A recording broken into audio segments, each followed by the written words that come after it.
Hello and welcome to another edition of our Parentline podcast. Today's episode, I had the pleasure of speaking with Clare-Ann from CiNI. We chatted about caring behind closed doors. We also chatted about the increase in parent carers during the current COVID-19 crisis. And we also chatted about what help and support there's available for parent carers out there. I hope you enjoy the show and don't forget to subscribe wherever you get your podcasts. Welcome to the Parentline podcast, where we discuss the joys and challenges of modern parenting and explore how we as parents can give our children the best start in life. So welcome to our Parentline podcast. Clare-Ann, I really appreciate you taking the time. So can you tell me a little bit about CiNI? Yes, so we are part of Carers UK. We're a regional organisation based in Belfast but working across Northern Ireland. We provide advice and information and support to carers, so people who are looking after someone who's elderly, ill or disabled. And that comes in a variety of different ways. So we have our website, which is filled with fact sheets and information for carers, and it's been kept up to date, obviously in line with all the COVID guidance and things that is changing quite rapidly.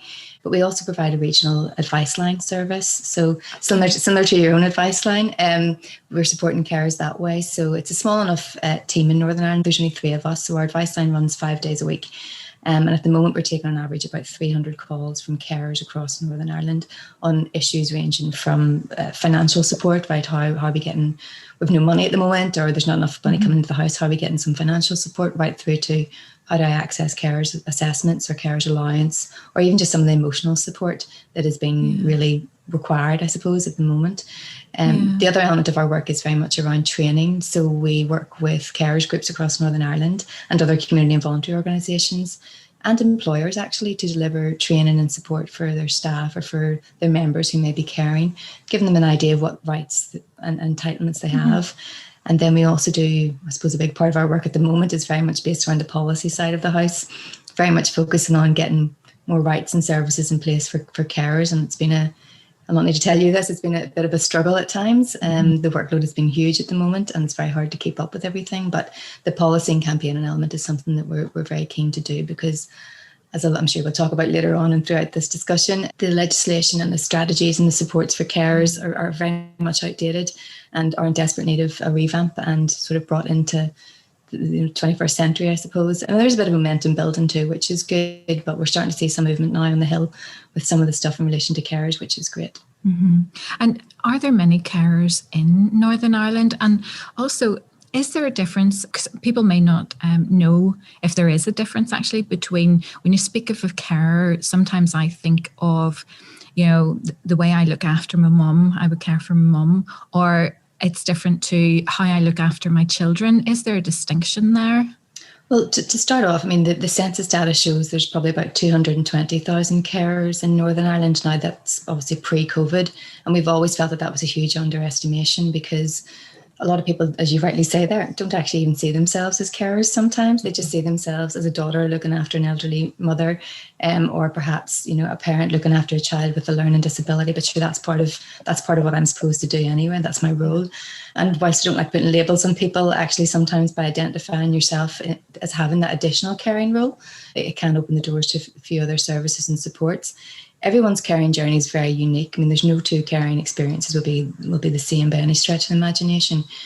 We do see slight variations, I suppose, in people's experiences of caring depending on their own age, their own family circumstances, and also about the condition of the person that they're caring for. So if you're caring for an elderly relative with dementia and still trying to work and balance that work and care, that could have a really significant impact on you as an individual.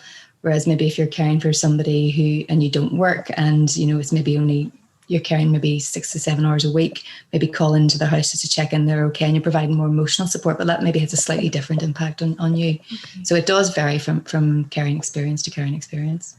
Yeah, that's very interesting. And you actually recently published a report called Caring Behind Closed Doors. Can you sort of tell me a little bit more about that and what you found?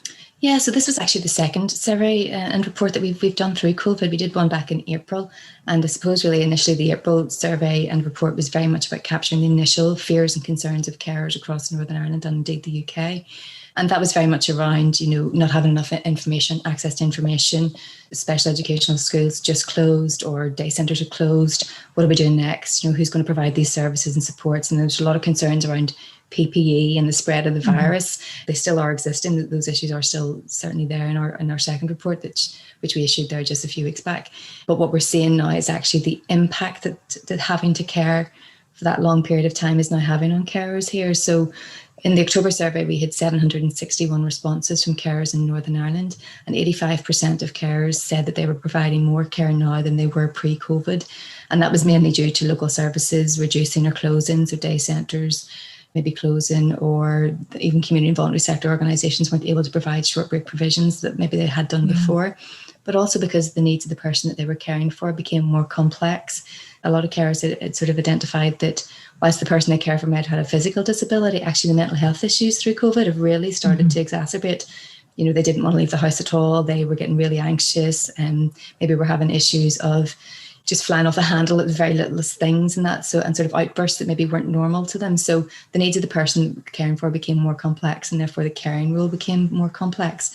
But also they were providing more care because we rely on our friends and our family to help us out every now and again with little bits, even if it is just to nip down to the shops or to go to a meeting or something in maybe your child's school or something. Maybe your mother or your neighbour might have nipped in and sat with the person that you're caring for a little while, and that was all out of sync. That hasn't been able to happen now as a result of COVID unless you're in that bubble. So they were the very real sort of immediate impacts that came out in this report. But then on the back of that, what we've seen is because people are caring for longer and caring more than they did do before, there's a lot of mental health impacts on that. So what we did find is that 61% of carers hadn't had a break at all during this COVID pandemic, which is huge. And because of that, 65% of carers said their mental health had worsened. 73% said they felt absolutely exhausted and worn out, and 45% were at breaking point altogether. And that's very concerning for us. And it's one of the big takes that I took out of the report was this longer term impact. And actually what we need to start doing now is thinking more about not just getting services back in place now, but how do we support these people? Because this is going to be a long journey ahead of us. The winter months are coming. We've just seen it now, the current lockdown restrictions in Northern Ireland and the potential for more. A lot of nearly 3/4 of respondents were terrified of what was coming over the winter pressures as well. So there's an awful lot to consider there. And these kind of surveys, and I know a lot of people have been doing a lot of surveys recently, and we do appreciate everybody who provided a response and who shared the survey. But actually this is stuff that we then feed up to the Health and Social Care Trust and to the board and to the department and to the media, and try and really raise the profile of carers and try to get some of these issues addressed. And was there a difference in the survey results between women and between parents as well? Well, to be fair, actually, about 85% of the respondents in Northern Ireland to our survey were women. So actually the survey is pretty broadly representative of what we would see for women. Yeah. There is a generally sort of historically a sort of a 60-40 split between women and men in relation to caring roles. But now that does change as the age groups get older. So more older male carers will be providing support than necessarily the female carers. So the report is generally focused on women in caring, I suppose, really be fair to say that. So there wasn't much variation in that. What we did find was some variations in relation to parent carers in comparison to the overall carer cohort, which I thought might be interesting for you today. So one of the things that we found was that whilst 45% of carers across Northern Ireland were providing more care and support because services had been reduced, actually that shot up to 64% in parent carers. So more parent carers were taking on the burden of caring because local services had reduced. 70% of parent carers said they hadn't had a break at all during caring in comparison to the 61%. So again, more parent carers seem to be struggling than the other cohorts of carers. And that did come out in relation to the mental health aspect. And I did touch on earlier about the percentage of 73% feeling exhausted and worn out. That actually jumped to 81% for parent carers. So parent carers really, 54% of them were at breaking point. 53% said they felt lonely and cut off from people. And 65% were worried about what would happen in the case of an emergency. And the big one that jumped out at me, because I knew I was obviously come to speak to you today in relation to parent carers, was that 71% of parent carers said their mental health had worsened. And that's in comparison to the 65% from other carers. So there's some very key things there that were jumping out at me. And one of the other aspects of it that was quite interesting was in relation to the financial issue for caring. And we know obviously caring has a huge financial impact on everybody, but the parent carers element actually seemed to be more disadvantaged. In the sense, 43% of parent carers who responded to our survey were claiming carers allowance. And that was in comparison to about a quarter, sort of 26% or so of other carers.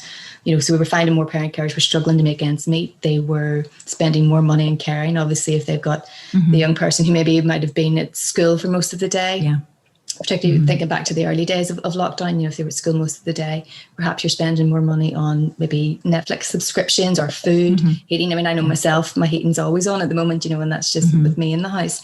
So we were finding parent carers were struggling both financially, and that may have sort of led to the mental health impacts as well.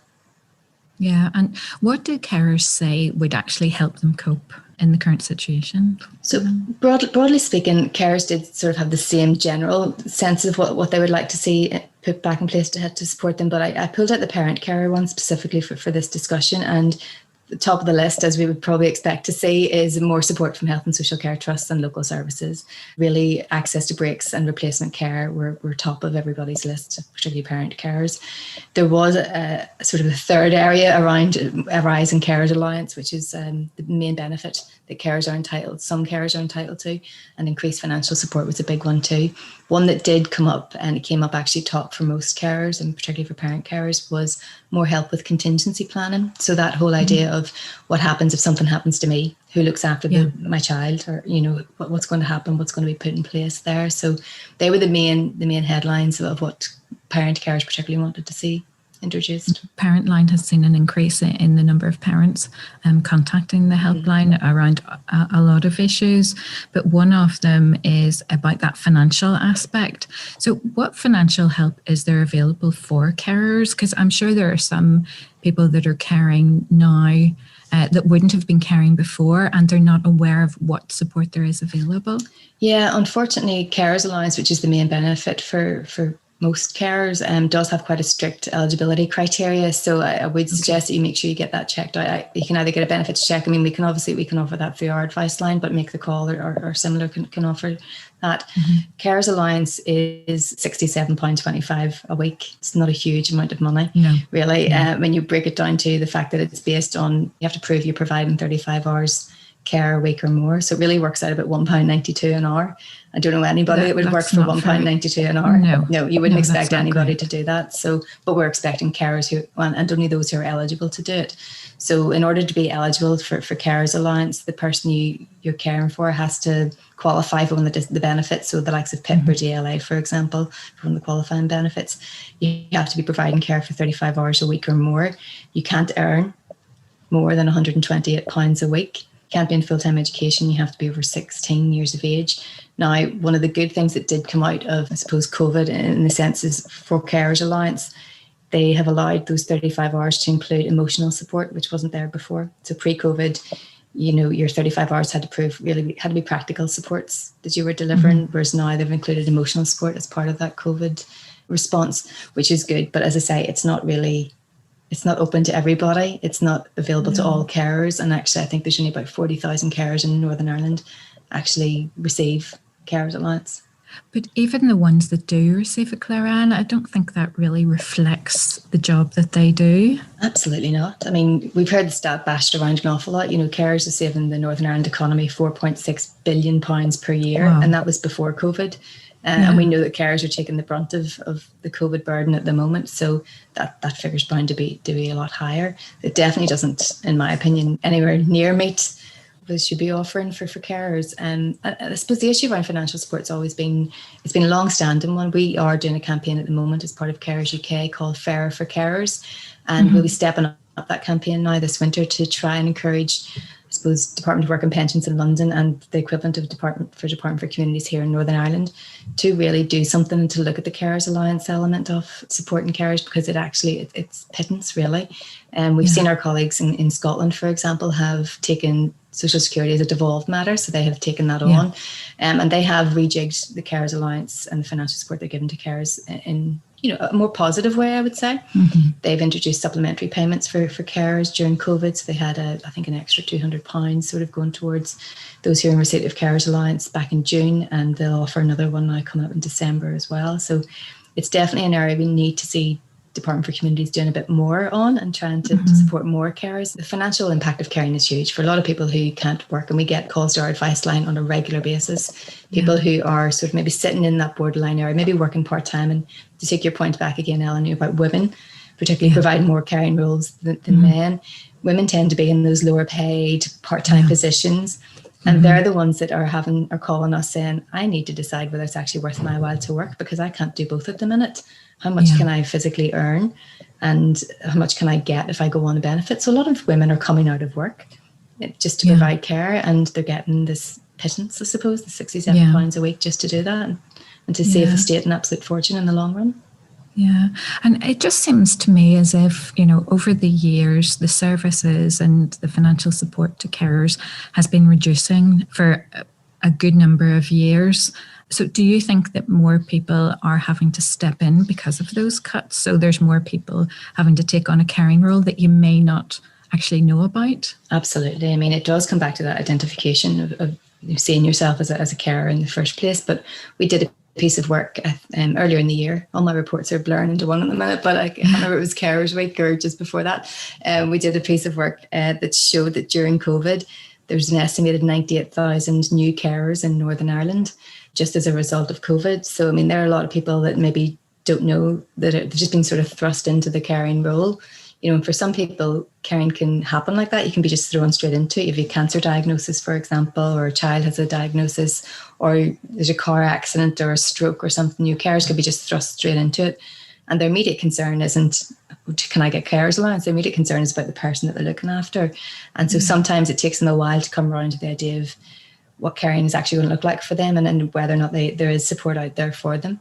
But then there's the other cohort of people who caring creeps up so slowly. If you're looking after someone with dementia, for example, that you've maybe been delivering pharmacy prescriptions or picking medicines up or taking to GP appointments over the years, that can creep up really slowly, and then you don't see yourself as caring and therefore don't see that there's other supports out there for you. So there's an awful lot, I think, of people out there who have taken on the role of caring, especially during COVID, and maybe haven't realised actually that what they're doing is above and beyond what I would say normal families are expected to do. Yeah.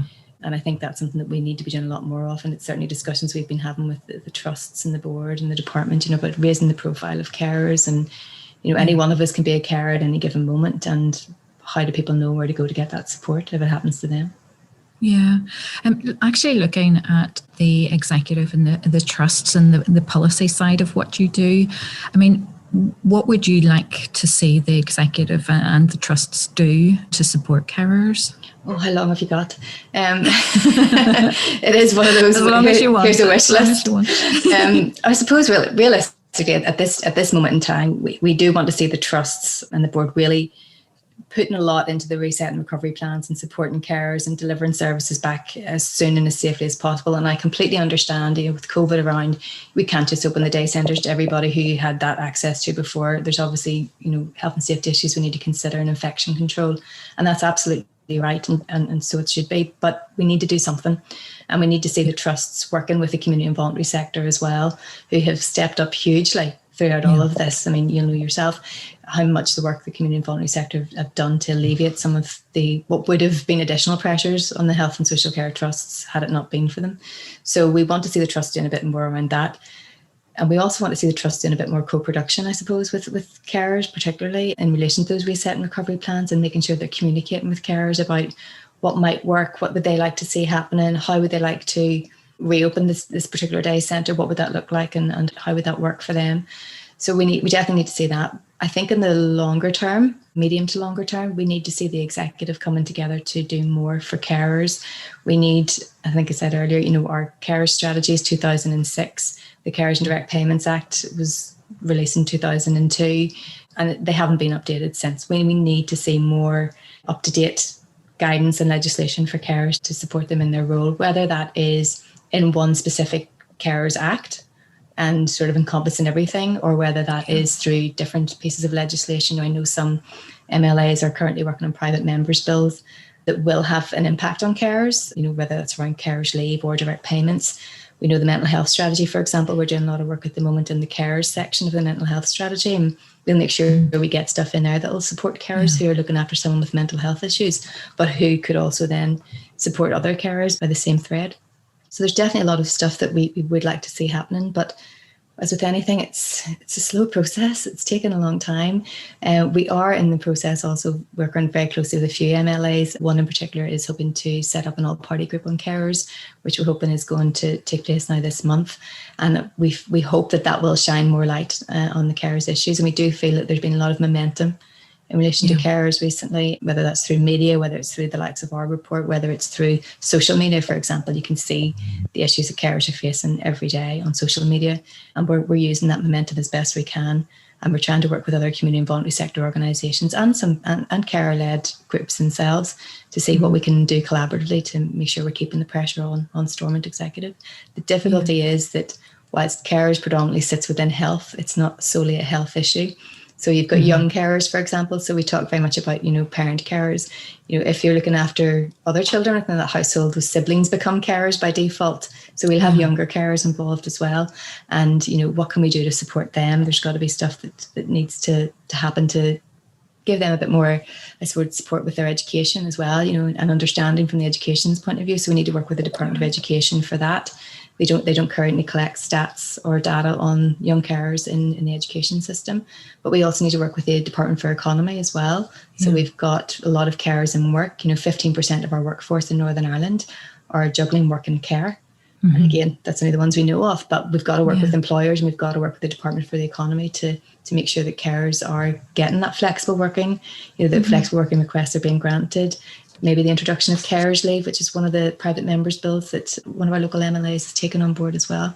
So there's lots there, and obviously Department for Communities oversee the likes of Carers Alliance. So that's another area of joined up work. And I think we need to see, if we get a new strategy for carers, we want to see each of the relevant departments getting involved, because you've also got infrastructure, because rural carers don't have access to, services and supports because of transport issues. So it's really something we'd like to see, a bit like the Children's Services Cooperation Bill, something like that. We need to see more joined up working across the executive departments. Yeah.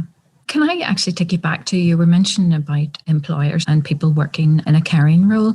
Can you tell me a little bit more about that? I mean, what can employers do to support their workforce that also has a caring role? Yeah, so I suppose the first thing really is to let the workforce know that they understand that people in their workforce will have caring responsibilities in some way, shape or form, whether that's on dependent children or as part of family carers. So I think just talking about those issues is good. We have a number of organisations that we're involved with, both in Northern Ireland and across the UK, who are what we consider care-friendly employers, I suppose. And we have care-positive schemes running in Scotland, and then we've got employers for care schemes running across the other nations too. And those sort of things, they introduce the likes of flexible working, they'll introduce the likes of carers leave, maybe a staff network, a support network for family carers who can come along and chat about what's stressing them out. Maybe they want more information on the likes of Carers Alliance or how to get a carers assessment. They could have organisations come in and talk to them about the supports that are available. So there is a lot there, but it needs to go hand in hand with training, I suppose, with line managers, because one of the issues we hear all the time is, well, my organisation has that, but my line manager does it differently from the line manager who oversees the other team. So there's a lot of consistency issues there as well that we need to sort of address. So there's small things that you can do. And actually the Equality Commission produced some good information there a few weeks back in relation to employers and what they could do to support carers who were returning to work. And I definitely think that's something that'd be worthwhile for employers to look into. Yeah, I think that would certainly help some employees as well, definitely.